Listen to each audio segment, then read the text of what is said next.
To me, I would say this month means just celebrating my culture, celebrating my differences and backgrounds, and just celebrating the many foods and festivals that we have. It's actually like a month for Latinos to express themselves and really share their culture, their experiences being Latino, and what it means to them and how important it is, and just sharing our history with others and trying to teach them our values as Latinos.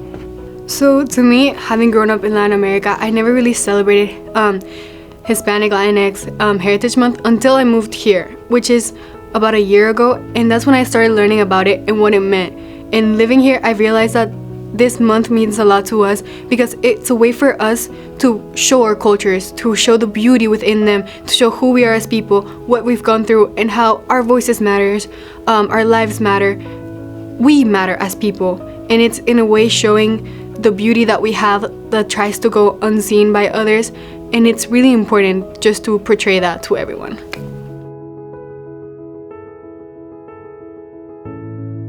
So being Dominican and Bolivian, I've learned through my culture to be very proud of who I am and proud of both sides, not just favoring one. So growing up in a Dominican and Bolivian household, I learned many values that really helped me get through life today and helped me understand who I am as a Latino and being able to express both those cultures.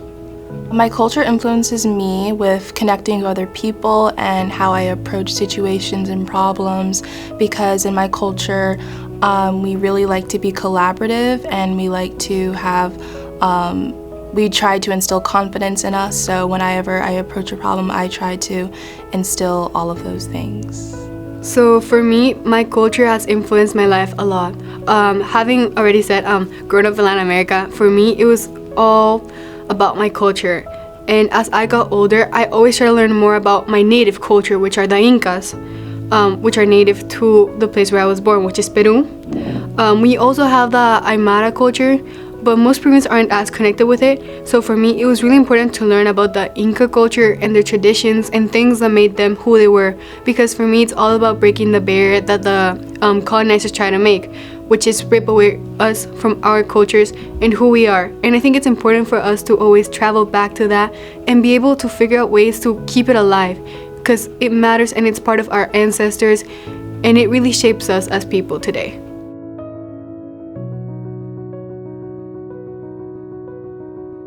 I would really like people to learn that not all Latinos are Mexican, because I know that that's something very, that a lot of people think and assume, but we're all different and we have many different cultures, and it's always good to respect and learn that depending on where you're from, you have different cultures, and try not to follow many stereotypes, because those are always wrong, and they can be really harmful to certain people. And always be careful with what you're saying and try to understand that some people might be different than you based on what they've gone through, but it's always important to respect people and just be grateful and thankful for everything they're trying to teach you. So some things that I think that it's important for many people to know is that throughout history we've been titled many different stereotypes, but a lot of those times we take those stereotypes and turn them into positives. We teach people that a lot of those stereotypes don't always have to be negative, and the Latino community really is strong at taking those negatives and turning them into positives. I want people to know that our culture is extremely diverse. There's not one type of person who may look Hispanic or Latinx. There's so many different nationalities, and so many people can identify with this term. If they're trying to tell you about their culture, there's a reason to it. They're trying to teach you because they want you to have more knowledge and to know what you're speaking of. And it's something that's important to them. And it's hard for some people since their culture ends up being repressed. So if they try to open up about it, just listen and be grateful and try to show the same energy that they're giving you.